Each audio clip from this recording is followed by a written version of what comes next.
But it was a little girl whose arm had basically been mutilated, and they were taking the flesh of her arm to create for her male genitalia. I've known of, people very young, 18, 19, 20, that got what you're describing as a radial forearm phalloplasty, where they harvest tissue from the forearm of a female in order to fashion a simulacrum of a male sex organ.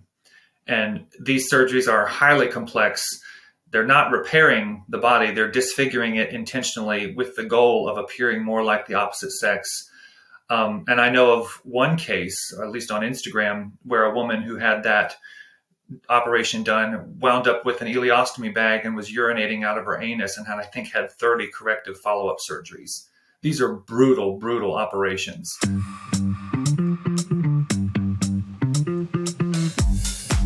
That is Brandon Showalter of the Christian Post. We first had him on this podcast back in 2022, and we felt like it was really a good time to let you hear this one again, because it's really of the moment, if you will. It's so apropos of what's being heard at the Supreme Court about this ban over youth transgender care that happened in Tennessee.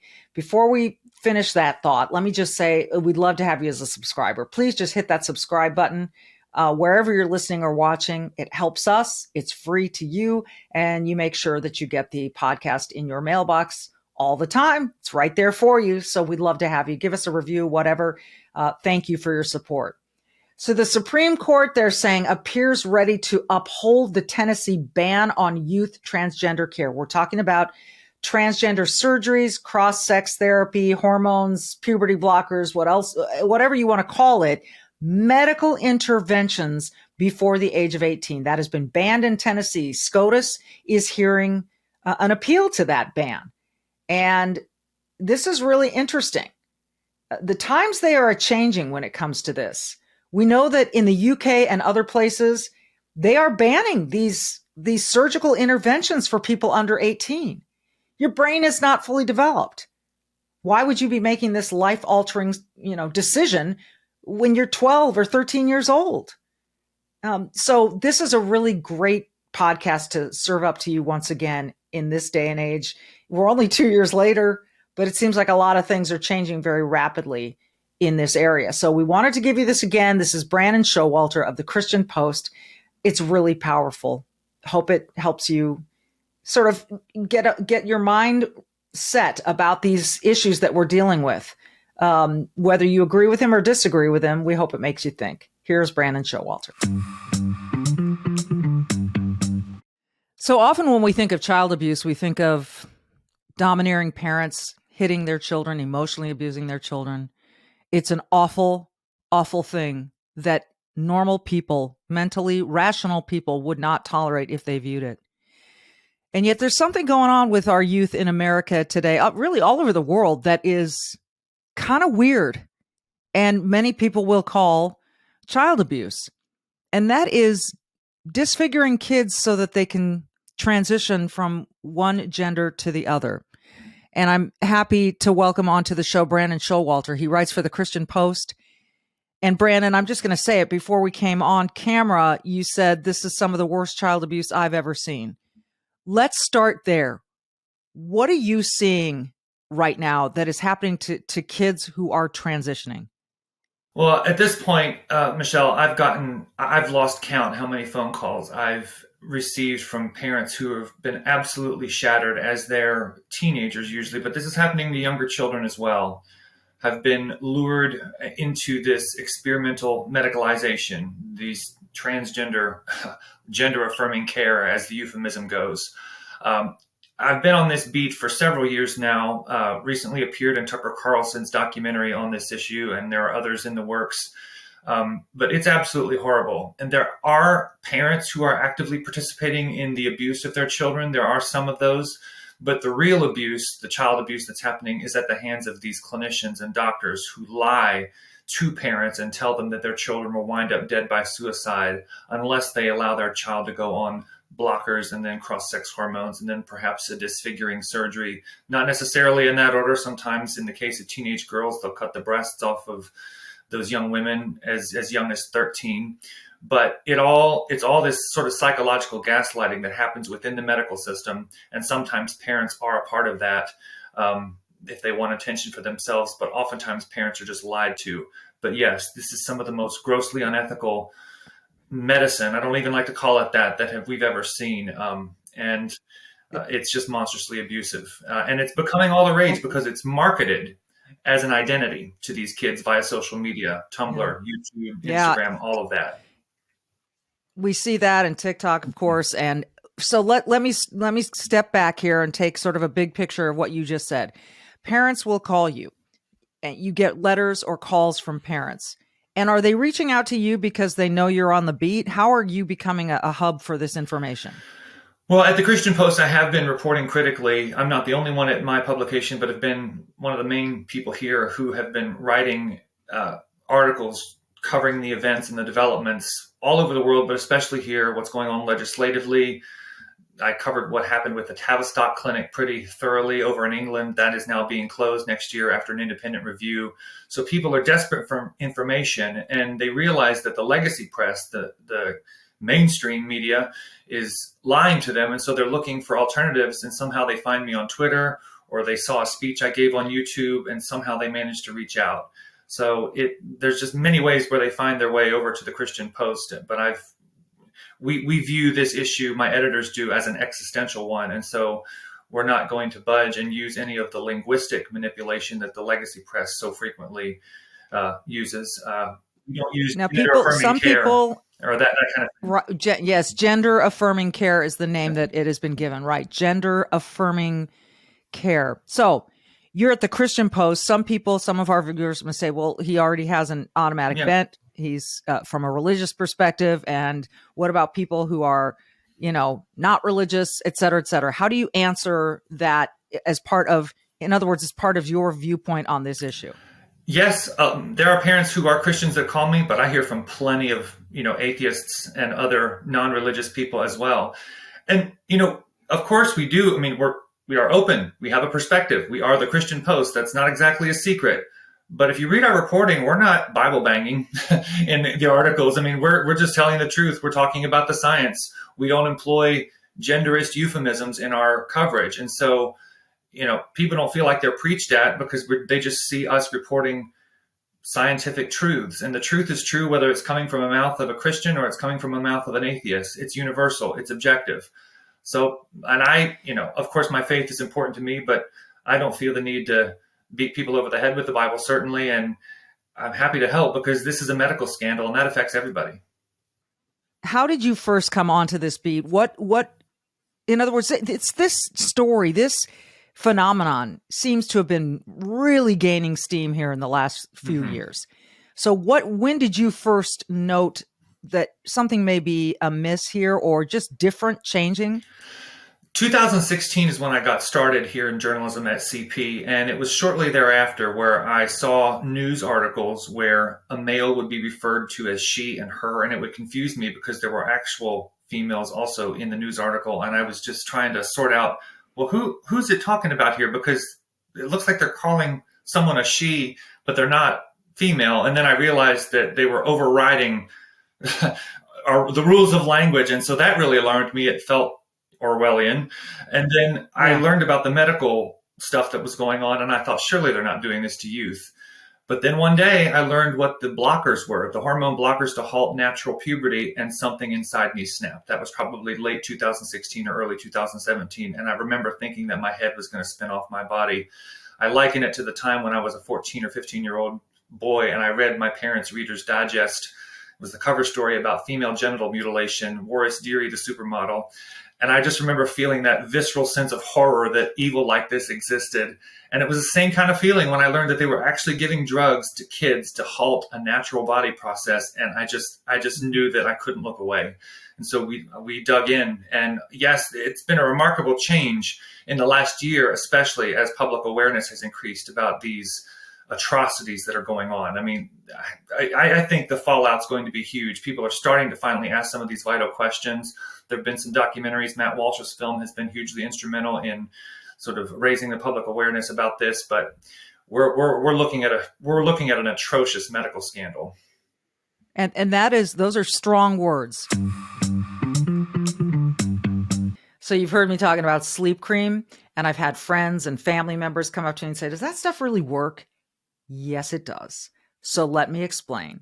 How can a cream possibly help you sleep better? I mean, don't you have to take like an Ambien or a prescription or melatonin or something? No, this is the solution I have settled on. Sleep Cream, CREME is how it's spelled. It's a revolutionary new product, and it's made with all natural ingredients with pure CBD crystals. And yes, at night, at bedtime, I just put it on areas of my skin that are a little thinner, like the insides of my forearms and elbows, the bottoms of my feet, maybe a little bit on my neck. And I'm telling you, I'm so relaxed and I sleep great through the night. It's just been remarkable. So I'm here to tell you, Sleep Cream is the way to go if you want an all natural way to go to sleep. And the best part is it's guaranteed to work or your money back. So you have absolutely nothing to lose. I know you're thinking, how can this really work? But I'm telling you, if you've heard mixed messages about CBD, I have too. But this is really pharmaceutical grade, pure CBD crystals with zero THC. It's made right here in the United States. If you think it's too good to be true, you owe it to yourself to just try it for yourself. Again, 100% money back guarantee. You have nothing to lose. Go to sleepcream.com, sleep, CREME.com, sleepcream.com. Use the code GAMEDAY and you can get free standard shipping. The code GAMEDAY, free standard shipping at sleep, CREME.com. And those are strong words. When you say atrocities, what are some examples? And feel free to be graphic here. We need to hear this. Well, girls as young as 13 have had their healthy breasts amputated. I have seen pictures of very young girls with, armpit to armpit scar slashed across their chest, their tormented eyes. I've gotten a phone call from a detransitioner in his 30s who had his testicles amputated. That poor man wound up absolutely miserable, suicidal, compromised endocrine system, and ejaculating blood. I've heard absolutely horrible stories of parents who their daughters are now sterile and bearded because they've gotten Planned Parenthood within 30 minutes to take testosterone. 30 minutes they get testosterone by a telehealth call. Their children are being sterilized. I mean, they know that they'll never be grandparents again. I mean, it's just stunning to know that these controlled substances are being passed out with remarkable ease.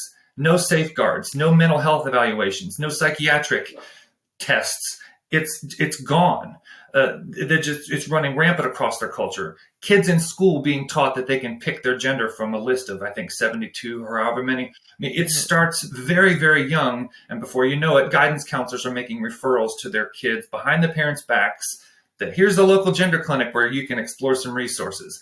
I mean, it's absolutely unbelievable. And I felt like a crazy man screaming into the void for the past few years. But I think now the awareness is finally rising that this is not okay, and this is happening even in very unlikely places. Yes, even in very conservative red states, you can find some of this happening. So if a parent calls you or writes to you, and you mentioned the medical complex in this, the medicine, if you will, what's going on there? Why are licensed medical practitioners going along with this? Ideological capture is the best explanation that I can explain. What does that mean? Well, it means that this has become the fashionable dogma of the day. There's also a lot of money that's attached to this as well. There are doctors who are experimenting and researching on young people, and there's government grants that they receive for this. Most famous one I saw was from 5 years ago, or actually 2015 is when this started. There was to the tune of $5.7 million grants to pediatric gender clinics that was given by our NIH, and as a multi-site grant that received all of this money.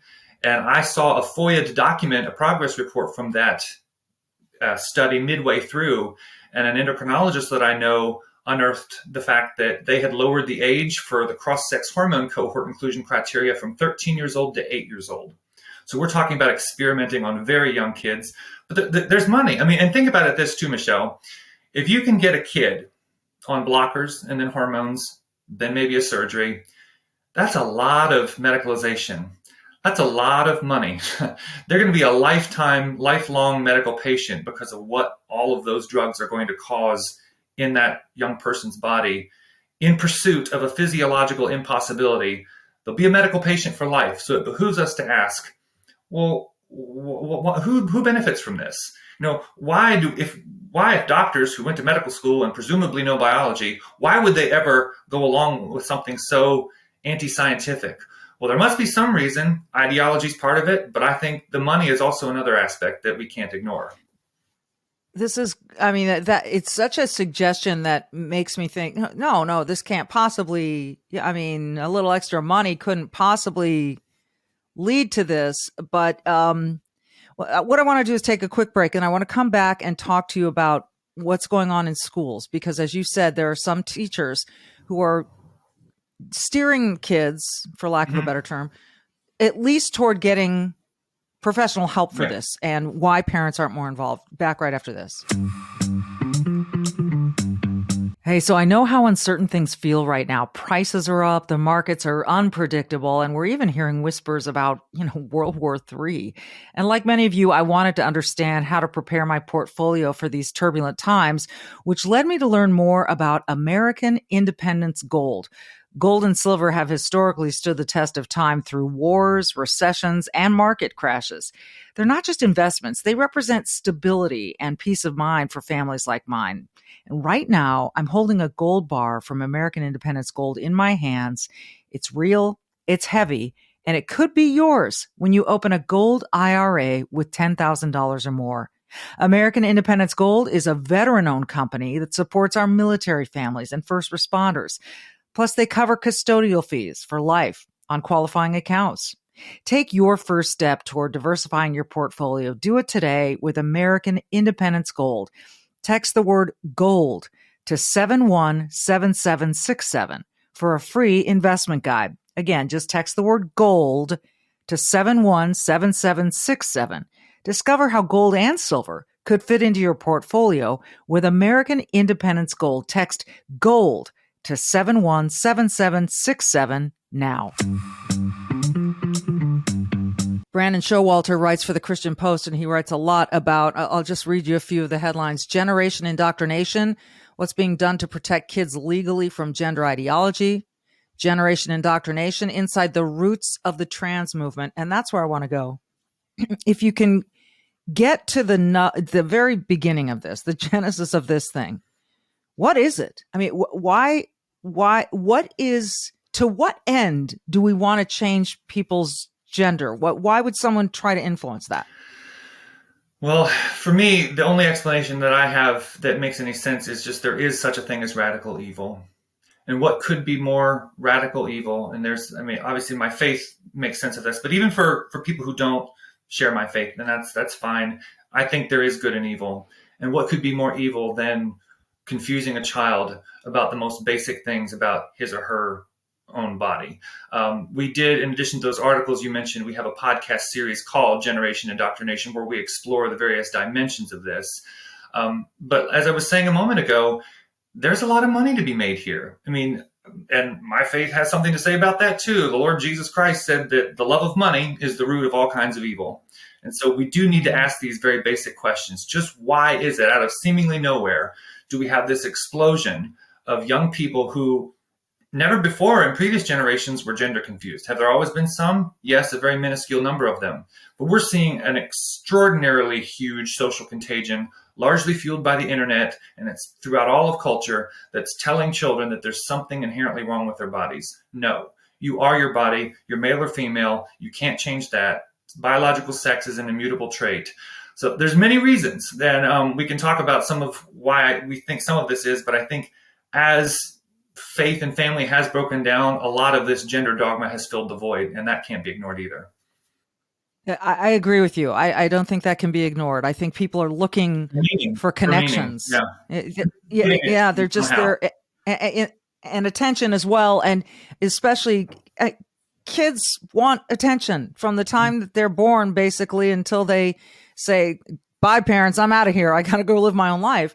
And it is during that critical time, it seems to me that this thing is exploding among kids who are still living at home, figuring it all out. I've got two. I've got a 17 and a 14-year-old. And I can tell you, I've got a boy and a girl.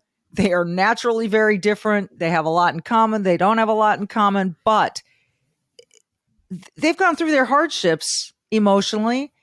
And I know that kids need this attention, and and some kids need more, right? And I think that in many cases, kids are saying, look at me, look how different I am. And you mentioned the language of it all, the pronouns and the 72 names of different genders or whatever it is. When you start changing the way that we communicate and the language with which we operate, it seems to me something weird is, it just seems weird. And I don't mean any offense. Look, if you want to be called a she or a he or whatever, I don't care. But it, as you said, it is, I just can't make sense of it. Well, it's an important point, and we journalistically refuse to kowtow to that because our language shapes thought. So if they can control how you speak, they can control how you think. And we're not going to use our very means of communication to convey a material falsehood. No one is served by that. No one is served by using words to cover up what is a medical scandal. I mean, the New York Times just today is finally asking questions about blockers, about hormone blockers. After years of using euphemisms like gender-affirming care, they have used words, the very things that they should be using to expose something grossly unethical, they have used to cover it up. The public has been as in the dark as they have been about this because of the insidious use of certain terms. So that's why we refuse at the Christian Post to be party to that. You know, I'm a believer that you got to let your yes be yes and your no be no. And it's not because you don't want to have compassion on someone who is truly gender confused. Some people will, as a matter of courtesy, do that. But in the long run, that just really doesn't help. You can't allow your sense of compassion for someone to be weaponized against you such that you participate in what is ultimately a lie. All right, let's get into more of the medical stuff here, because you've said that this is abuse and that you've just seen some of the most grotesque images. I'll tell you one that I saw, and you let me know if what I saw was real or if I was being punked, because it's almost every day these days that I feel like I'm being punked about something. But it was a little girl whose arm had basically been mutilated, and they were taking the flesh of her arm to create for her male genitalia. Was I seeing something that is actually happening? You very likely saw something that was actually happening. I've known of people very young, 18, 19, 20, that got what you're describing as a radial forearm phalloplasty, where they harvest tissue from the forearm of a female in order to fashion a simulacrum of a male sex organ. And these surgeries are highly complex. They're not repairing the body, they're disfiguring it intentionally with the goal of appearing more like the opposite sex. And I know of one case, or at least on Instagram, where a woman who had that operation done wound up with an ileostomy bag and was urinating out of her anus and had 30 corrective follow-up surgeries. These are brutal, brutal operations. And I mean, when I see those things, the teenage girls with their breasts cut off just really send me into a dark place. But I see a lot of those. But no, some of these brutal disfigurement surgeries that are being done just take my breath away. I mean, how they ever became legal and in such a short span of time is just, it's dizzying. But no, we're seeing these things be done, and it's an extraordinarily high complication rate because it undermines the fundamental integrity of the body. These surgeries don't help heal the body of a cancerous tumor that you're removing. You're undermining the whole organism, and your body's not meant to function in a disfigured way. And the lie that's sold is that, well, if you do this, you're going to feel psychologically better because you truly are, so they say, the opposite sex. But you don't cut the body to heal the mind. That's just not, medical ethics has collapsed. How has this happened so fast? That's the $1,000,000 question, isn't it? And I think that as we have become so dissociated from our bodies and we've lost a reverential regard for the integrity of who we are as, I would say, creatures made in God's image. But even if you don't believe in God, you believe that your body has a fundamental integrity to it as a whole functioning organism, you can then just sort of define yourself in all of these psychologized terms and do whatever you think you want with it. And before you know it, you've excused all manner of what I believe are atrocities. It's just, the principle used to be in medical ethics, again, even if you were religious or not, or whatever your theological grid, philosophical grid is for this, is that you don't remove a body part in plastic surgery that impedes the function of the entire organism.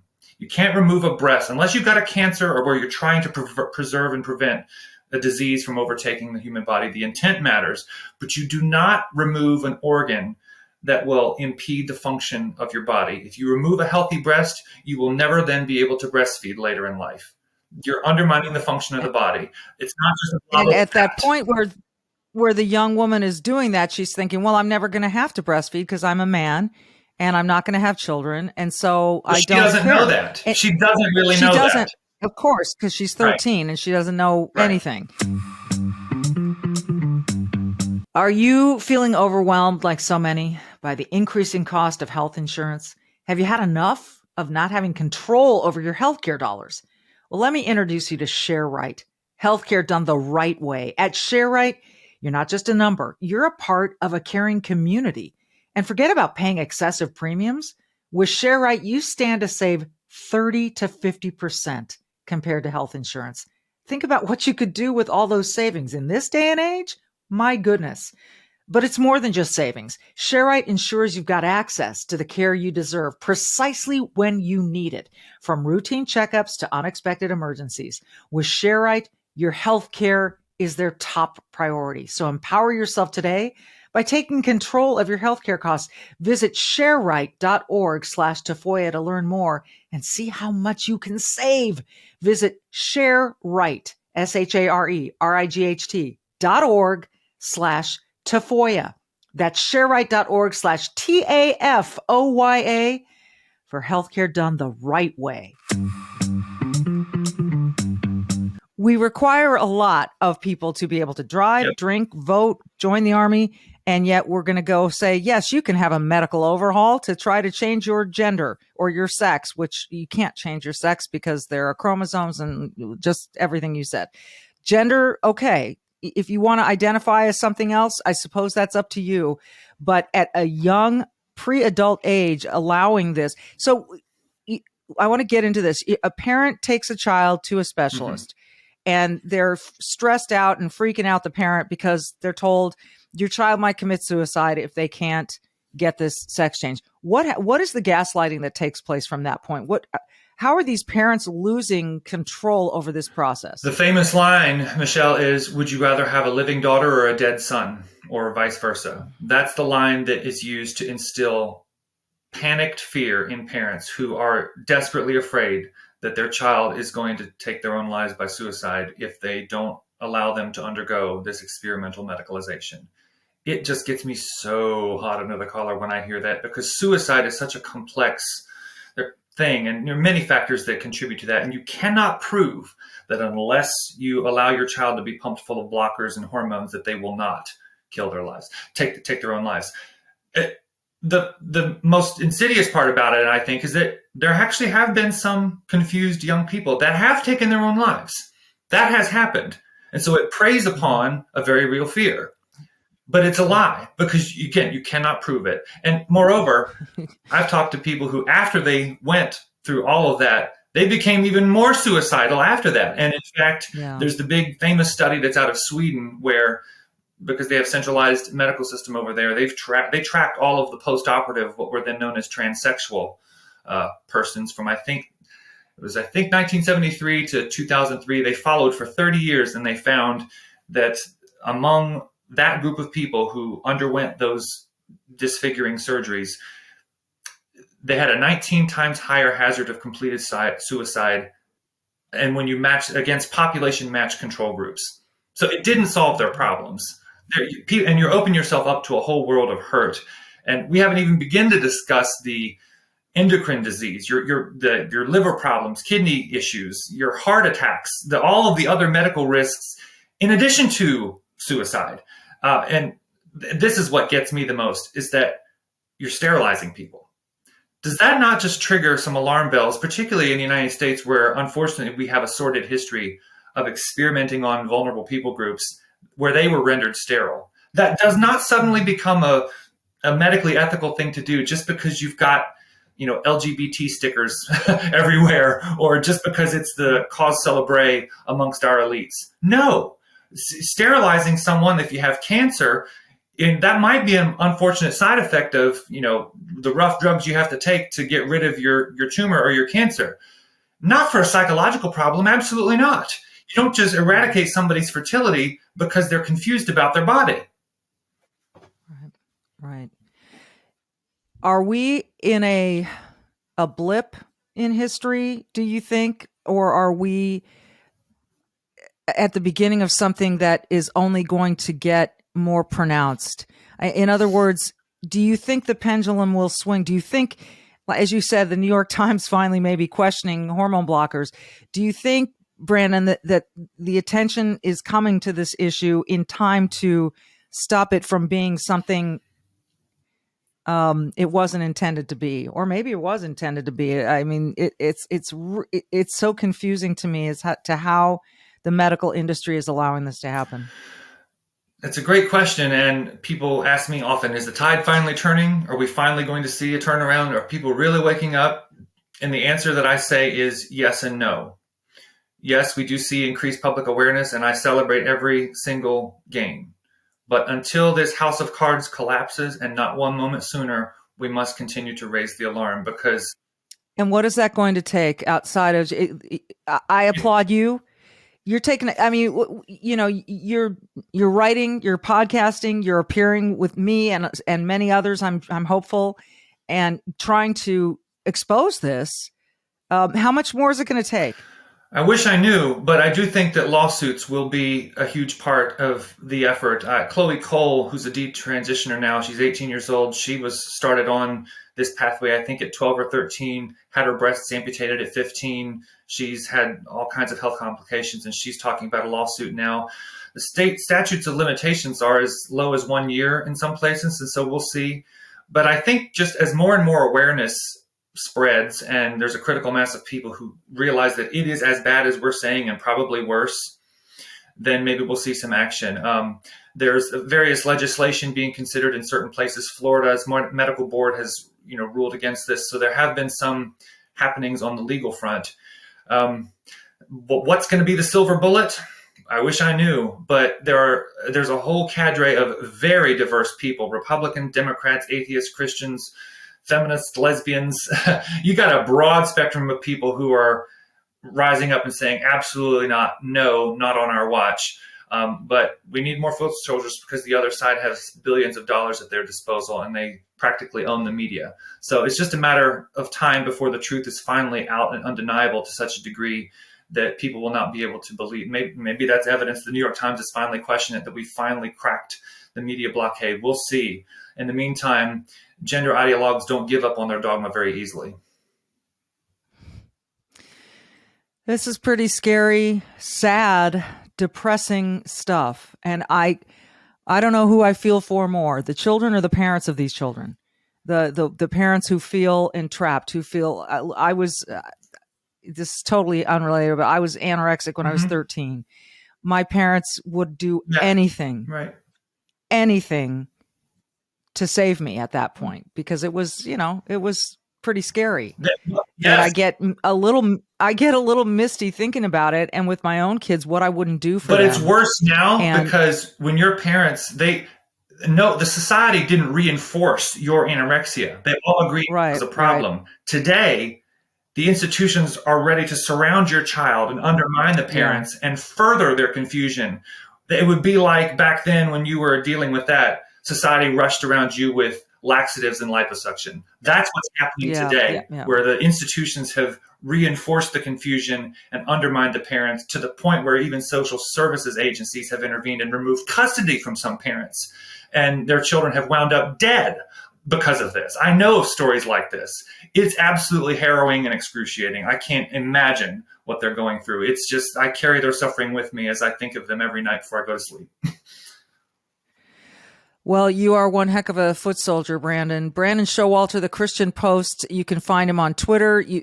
And just quick, give a plug for your podcast, because I'm sure people want to tune in. I appreciate that. Yes, I can be found on Twitter at Brandon M Show. M as in Mary, at Brandon M Show. And we do have a podcast at the Christian Post now called Generation Indoctrination. It's a 5-part documentary-style investigative podcast series where we cover many dimensions of this movement. We could have covered hours more, and we may do some future things that's still under discussion. But wherever you get your podcasts, Spotify, wherever, Generation Indoctrination, we're quite proud of what we've produced. Congratulations on that. Thank you for being with us. I'm glad we at least got to scratch the surface of this. The surface is bad enough. I think getting in this deeper, rabbit hole goes deep. Yeah, I'm sure it does. Brandon, thank you so much. Folks, thanks for listening to Sideline Sanity. Be brave, stand up for your kids, do good, and thanks for listening.